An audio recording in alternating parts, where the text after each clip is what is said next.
The RTÉ Rugby Podcast, sponsored by Canterbury. See the new Irish men and women's rugby jerseys at canterbury.com. And good afternoon, and you're very welcome along to this week's RTÉ Rugby Podcast, episode 1 of the new season of the RTÉ Rugby Podcast. And I'm delighted to say I'm joined by Jackman and Fiona Hayes. Guys, thanks a million for joining us. Welcome to the new season, and also welcome to, I got to say it as well, we got some good news over the summer. The RTÉ Rugby Podcast is nominated for an Irish Podcast Award. We're going to find out this weekend how we get on. If I don't mention it next week, you can safely assume we didn't win. So I'm just going to get this good news part out of the way. Bernard, you've had some honours down your career. Fiona as well, you've been involved in some great days. This is right up there, I imagine. Huge honor. Let's hope we do a good job this year, and we're there again next year. Yeah, we don't want to be the nearly men of the Irish rugby podcast scene, do we? Like, I mean, people will be calling Treacy out, the internal reviews into doing things. Look, we're all about winning on this podcast, but no, it's, thanks a million for everything you've done over the last year or so. You were both heavily involved in the submission I put together. I can assure you of that. There was plenty of Donal Lenihan on it as well. There's plenty of Hugh Cahill. There was plenty of all of the characters we've had across this. So yeah, we'll find out on Friday. But look, it's good to be involved. It's good to be in there, and it's good to have the rugby back, because it's felt, I don't know, has it felt like a long or a short couple of months since the end of the tour in New Zealand, Fiona?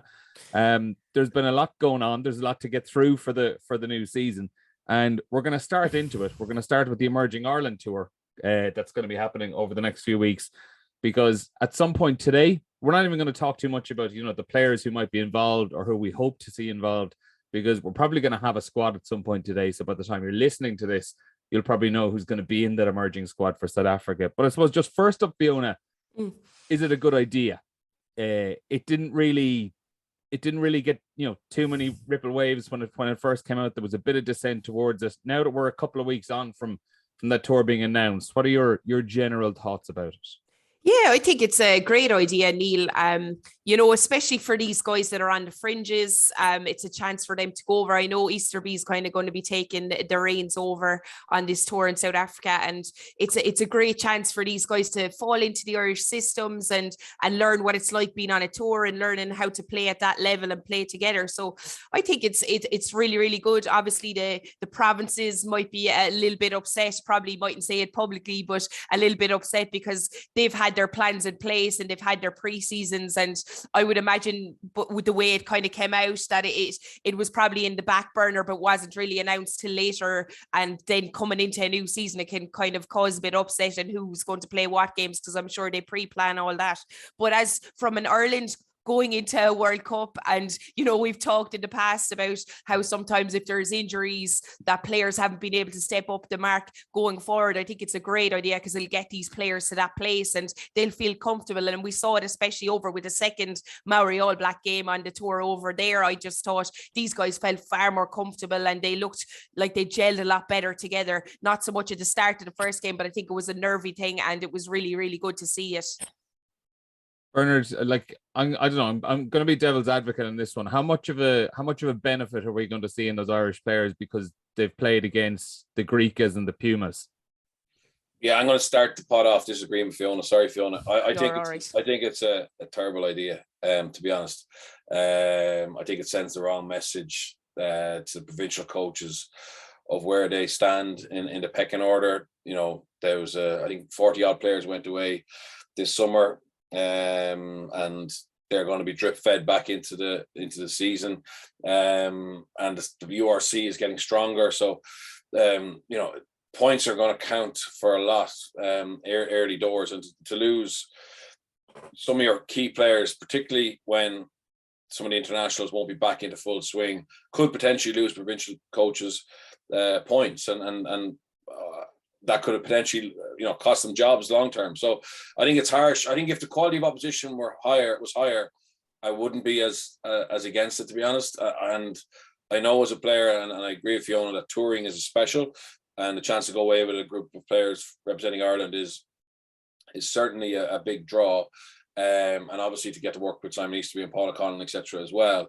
But given the how poor the opposition are and the timing of it, I think they'll be better off playing for the province, in a URC game against the Sharks or the Bulls or Glasgow or Edinburgh, because they're going to be able to play in a team that they understand the game plan against a better opposition.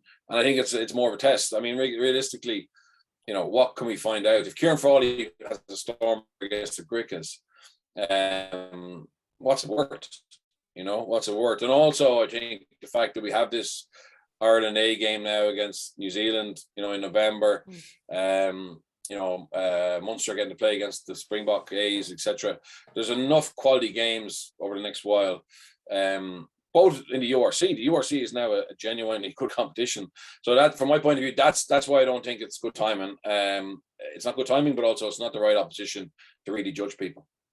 Is it an indication as well, if they're scrambling so much to put this kind of a game on, and also having the game against the All Blacks A in November as well, is it probably an indication that we're really not going to see much experimentation whatsoever with the main Irish test team between now and the World Cup? I can't see anybody. Like, there was 40 odd players went to New Zealand. There's still November to try players out. In fairness to Farley, has capped a lot of players. It was those two games against the Maoris, which were obviously was a higher level than they're going to play here. Like 32 go to the World Cup, 31 or 32. I can't see any real flyers that aren't going to be able to get enough game time at provincial level. Like, say, take Joe McCarthy, to be very Leinster focused. The makings of him will be, can he get into that can he get into that Champions Cup side for Leinster? If he can, he's going to be thereabouts in the pecking order for the Rugby World Cup as a backup lock.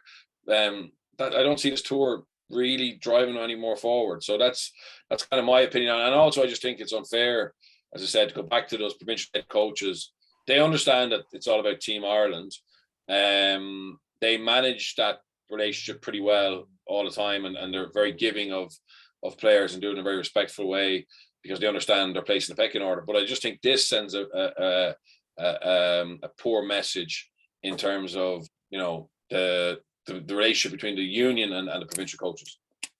Yeah, Fiona, like, does it just give off the impression that things are very much a one-way street between the IRFU and the provinces? Like, I imagine there was probably already an element of tension between them, just with the way, the IRFU can kind of control the selection a little bit, where, the international players, the centrally contracted players can have their minutes managed. And that's already a hurdle for the provincial coaches to jump over. But now you have a situation like this where a few weeks out from a season, you're being told, okay, it's not going to be frontline players, but it's probably going to be players who are starting for the provinces. They might not be players who are in the actual Irish squad on a regular basis, but they're players who are probably playing between 15 and 20 games for the province every season, and all of a sudden they're removed for 2 weeks. Yeah, you see, there is that, like, and I would presume there's been conversations going on in the background around that area between the coaches and the RFU. You would presume. Whether it happened, I don't know. It doesn't, I suppose Bernard is spot on with the opposition as well. Like, it doesn't really kind of set out a stall saying we're given and we're receiving stuff. It doesn't, when you're looking at it, these guys are going over and playing it like that. But I think that you just have to look at it from an Ireland perspective. I suppose it's very last minute. Maybe Bernard, has it been going on like in the background for a while, or when it was announced, had you heard about it a little bit before that? No, there was rumours of a Nations Cup, which I think the provinces had been flagged, and then obviously that fell through. So this seems to be railroaded in. I'll be honest. The information I have is that the relationship between the RFU national part of the rugby and the provincial coaches is quite poor in terms of communication, which is not ideal. And I know, Ireland just had a brilliant summer, and the international team are doing incredibly well. But I think it's absolutely crucial that communication lines are open, and these things are flagged as early as possible, so everybody can do their job. So yeah, I think the problem is, and the advantage there, if you have, is they pay the wages of everybody. So it's very difficult for people to openly criticize without drawing attention to themselves. But certainly that's not how you want to manage people. You want to, they're key people in the overall health of Irish rugby. So I think it's important that they're communicated with. Yeah, and I suppose as well, just on that as well, you're really going to see the strength and depth this year, I suppose, at the start of the season. You've got a lot of guys. You were saying, Neil, that it's going to be a lot of starters that go, obviously, because it's up to that Irish setup. So we'll see with the likes of Munster, Connacht, maybe Leinster, especially. You'll see guys now that will get a chance, I suppose, to step up for those big games in URC, and hopefully they'll have been doing the prep leading up to this as well. Yeah, and I suppose the flip side then, Birch, is if in just over 12 months' time, Ireland get to a World Cup semi-final or get to a final, or indeed go and win the bloody thing, and someone has had to come in at the last minute because of an injury, and they got their minutes for emerging Ireland out in South Africa, and then they played against the New Zealand A, and that's how they got a foot in the door. And if all that happens, I know it's a big if, all of a sudden you look back and you go, geez, that wasn't such a bad idea at all, was it? I mean, it's ultimately the future is going to decide if, in 12 months, we're going to decide whether or not this thing was a success or not. Yeah, but it's not that's like saying Hugo Keenan's is a brilliant 15s player because he played sevens for a little while. I mean, he played 15s all the way through school. So you can't, I think it'd be very, very hard to say that a player who comes on in a World Cup, that trip to South Africa was a key moment. He'd have been playing rugby since he was 12. Lots of different people will have been part of their development. The New Zealand A game is a little bit different. I actually think that's because that's in the window. That's a proper window because it'll be a proper A team. It'll be against a decent opposition. It'll be in a full house. Wait till you see the crowds that these lads are going to play against. I'd say there'll be more watching an open train session in UL. But look, that's it. It's done now, and we'll watch it, and we'll make decisions on players, and we'll hope players emerge. But I don't agree with it. I'm not going to change my mind on. Even if someone we've never heard of up to now, we've never seen, gets picked, develops on that, and comes on and wins the World Cup with a last minute drop goal. If that happens, then I'll come full circle. I'm gonna clip this, and in 13 months' time, what player I'm gonna pick out here when Alex Kendellen comes off the bench for Ireland, scores a hat-trick in the World Cup final, and we win, and he made his breakthrough on this emerging Ireland tour. I'm gonna throw that one back in your face. He said drop goal. He said drop goal. Alex drop goal, or well, he might score a drop goal. Who knows? Look, we'll move on to the actual games this weekend, and we'll start with Leinster. Fiona, I mean, of all the Irish provinces, I think everyone has. It looks at some point has got a difficult start just because the way all these Interpro games are front loaded. But I imagine if you're Leinster, you're probably happy enough seeing Zebra Parma and Benetton up as the first two games before you have those run of derby matches. Yeah, I suppose no disrespect to either team, but it's a good chance for the guys to shake off the cobwebs for the summer, and it's two teams, and we see, especially with Leo and his coaching staff, they like to kind of rotate. We see a lot of guys getting involved in this URC, so it'll be interesting to see what type of squad he's going to go out with for those first two games, because in general we normally see a lot of guys that would have been on the periphery or some of the academy guys kind of stepping up. We see them getting a shot in these games, so it'll be interesting to see if he starts that way or if he wants to get the guys out that have been training really hard, if he's going on form. Yeah, and Bernard, I was at the URC launch last week, and we were chatting to Josh van der Fleer, and I kind of said to him, it must be a very different atmosphere arriving back into Leinster's camp off the back of that Irish tour, and you're feeling absolutely great compared to when you left the setup at the start of June, heading away after losing the Champions Cup final and that defeat against the Bulls. I was saying, the atmosphere must be a hell of a lot different to what it was a couple of months ago. And he did make the fair point that those lads who were in New Zealand, they do have to be a little bit wary, because for a lot of those Leinster players who weren't in New Zealand, that game against the Bulls is their last memory of a game of rugby. And you'd have to imagine in that regard, they're going to come out with a bit of a point to prove it at the start of the season, even if we're only talking against, Zebra and Benetton with the greatest respect in the world.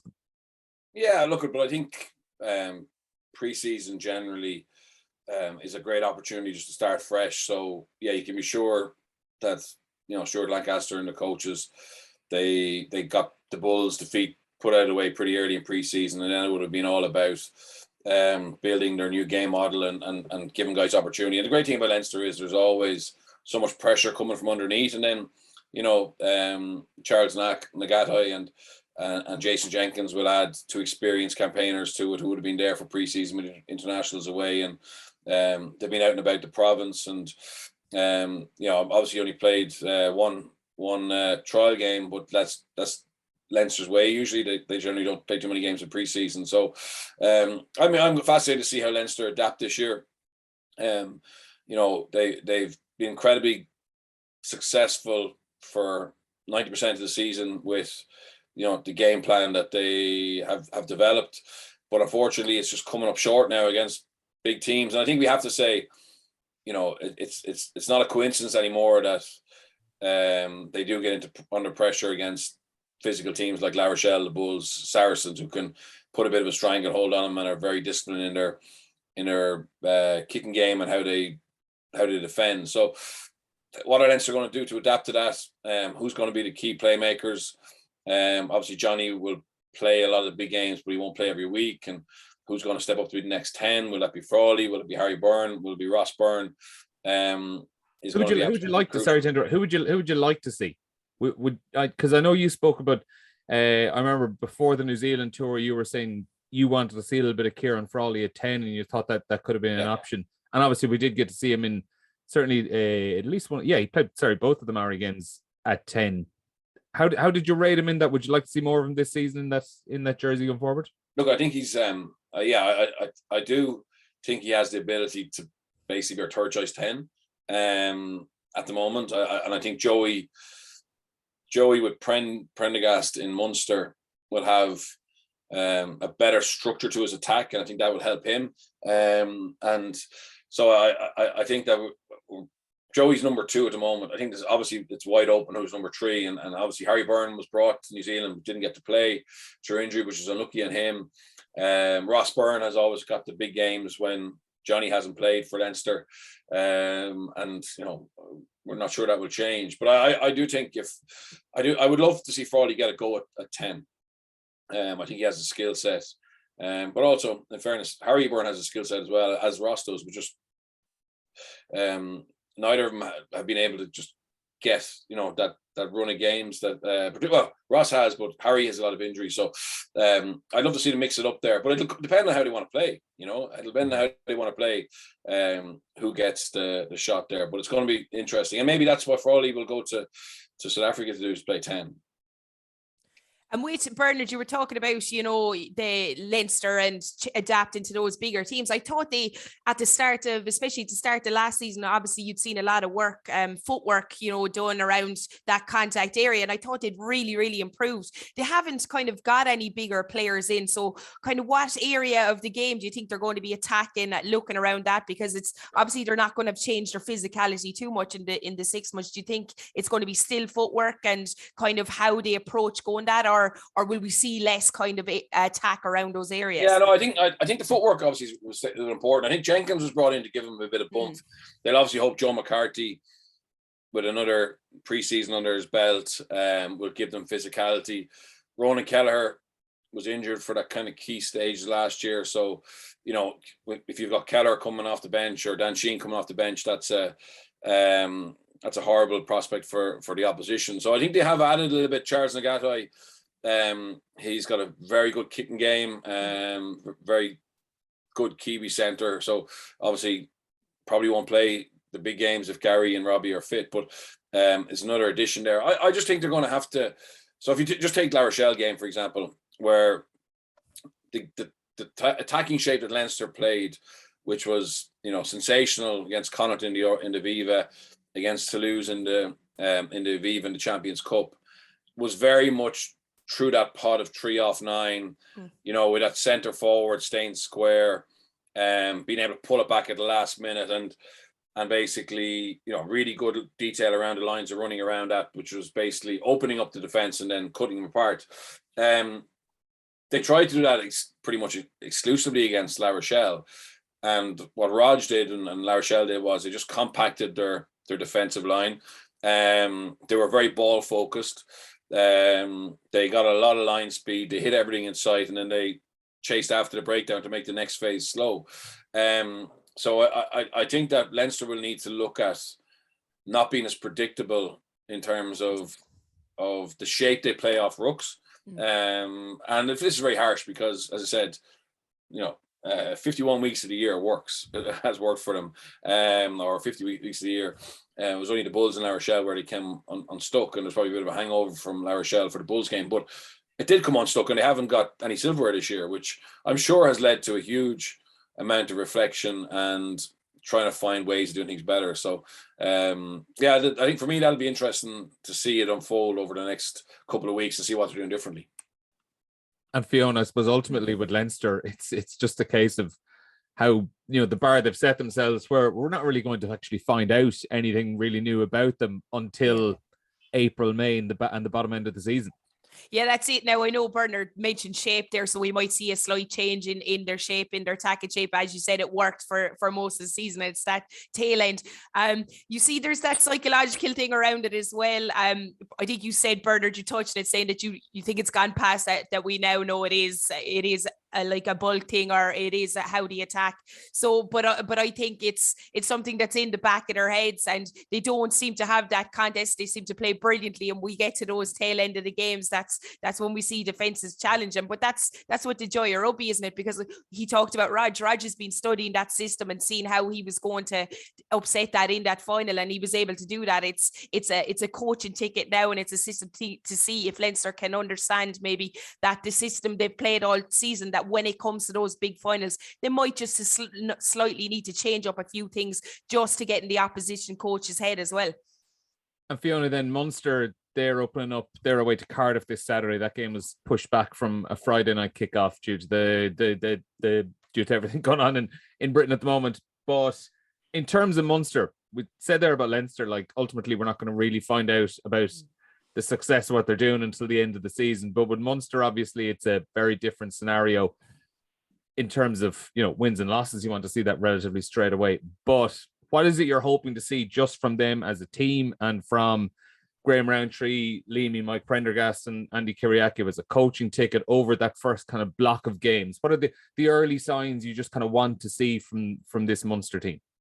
I want to see kind of them get an identity and a sense of, I want to see exact shape, how they want to play the game. I want to be able to see that early doors. We saw it at times last year watching Munster. You could see the influence of Larkham at times. We could see the kicking game had kind of changed up a little bit before, but I didn't really see this is Munster. This is the way Munster like to play, a sense of that. And I think I watched the opening games, especially the first game online. I didn't get down to it in Musgrave Park, but I was able to watch it. And, although they lost those opening preseason games, you could see that they were trying new things. You could see the stamp of the coaches coming in. You could see Prendergast, what these young guys were out there trying things. Structure was there. And I think they need to be able to nail that down now and get to cohesion going into these URC games. I think it was Leamy I read during the week that had said that maybe you mightn't see it. It's going to take a little bit of time. These guys have come in.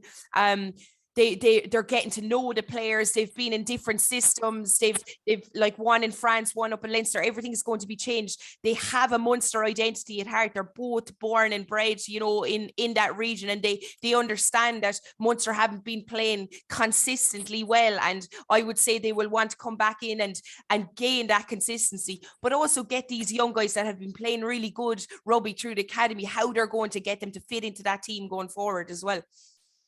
Barsh, how quickly do you think they can put their own stamp on Munster? I think it'll probably be January before you see it settle down. I think they've had a short pre-season, about a month together. Obviously had a week off last week. And then they're going to get into Cardiff this weekend.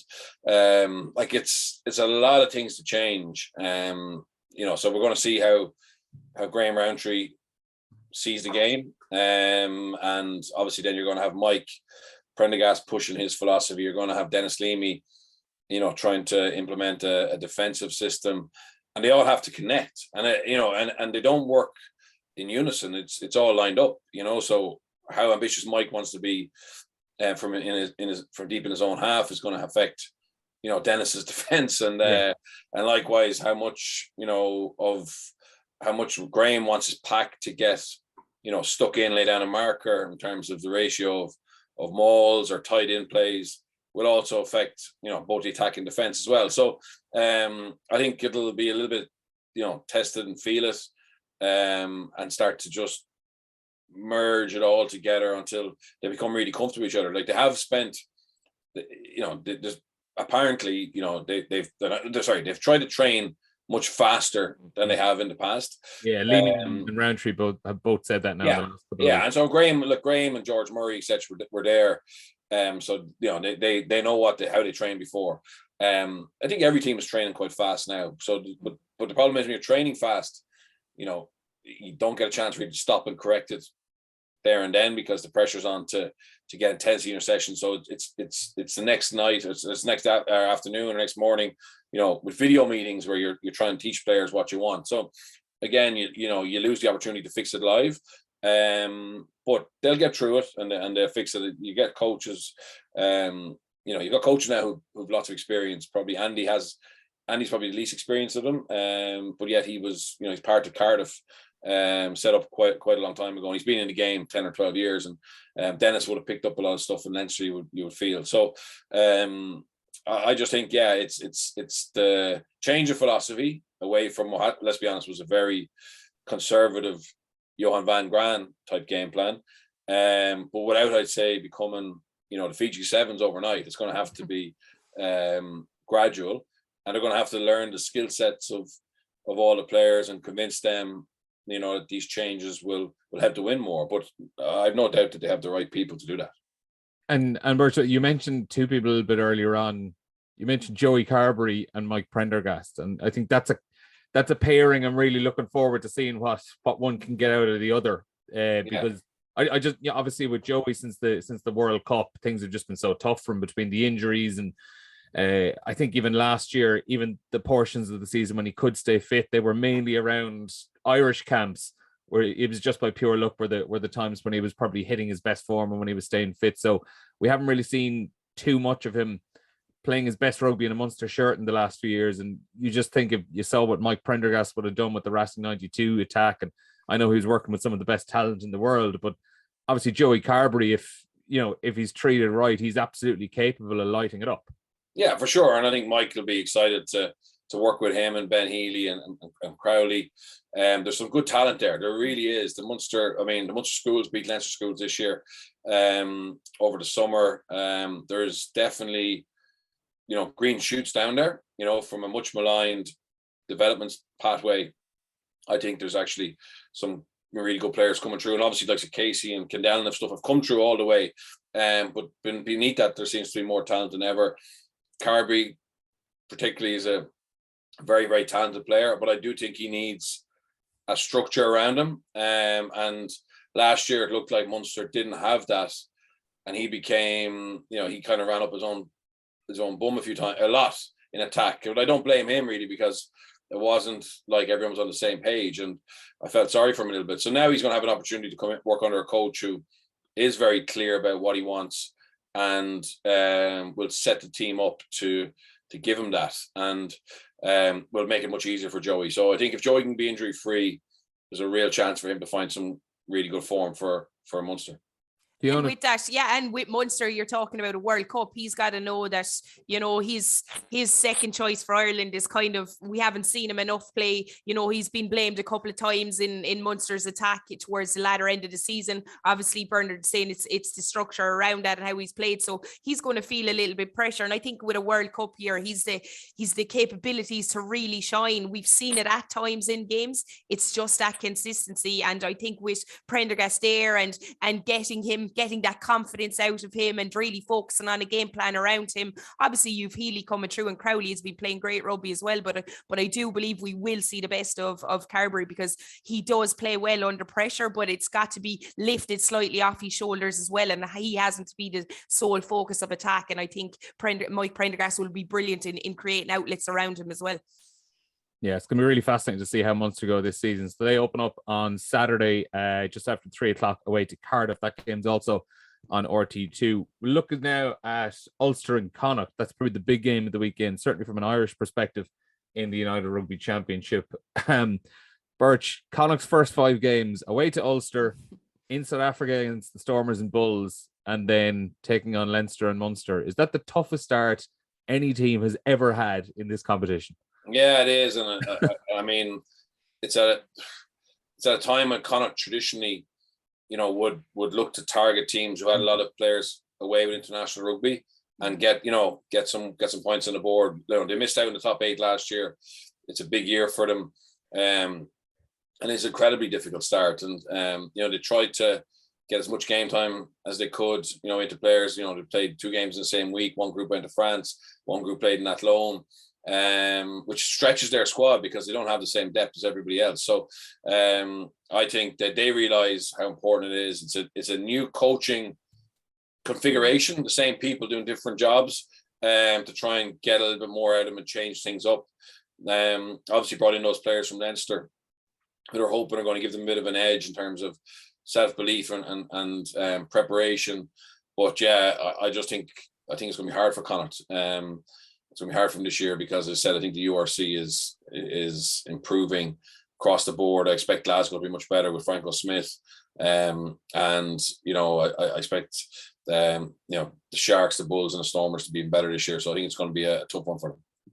Yeah, like it's a really difficult one, Fiona. And like, if you're looking at those 5 games, like what's a solid return for them if they get out to the back end of that stretch of matches and start looking ahead at the rest of the season? What's a decent return from those 5 games?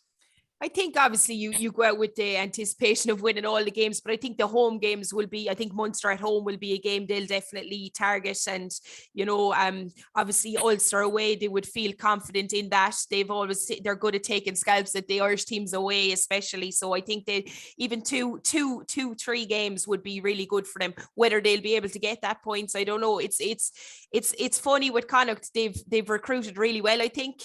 I've looked at the likes of Dooley, Byrne, the players, and talking to a couple of players up there, they've really been fitting into the system, and these guys have been playing really well at Leinster when given the chance, and now they have probably a chance to play massive amount of URC games with Connacht. I would imagine a lot of these guys will break into that starting squad, so it's about the depth that's coming through and keeping them fit going through, because how often did we talk on this pod last season about how good Connacht were, especially you, Carly, loved it, how great their attack was and how brilliant to watch. But towards the end of the season, we saw that affected their defence then, because they were getting huge scores put up on them. So it's going to be interesting to see, will the defence take another step up and will they be able to play that loose? Because it's great to watch, but as you spoke earlier, when it comes to that defensive system, you might need to change things up then when you're defending a team that's attacking loosely.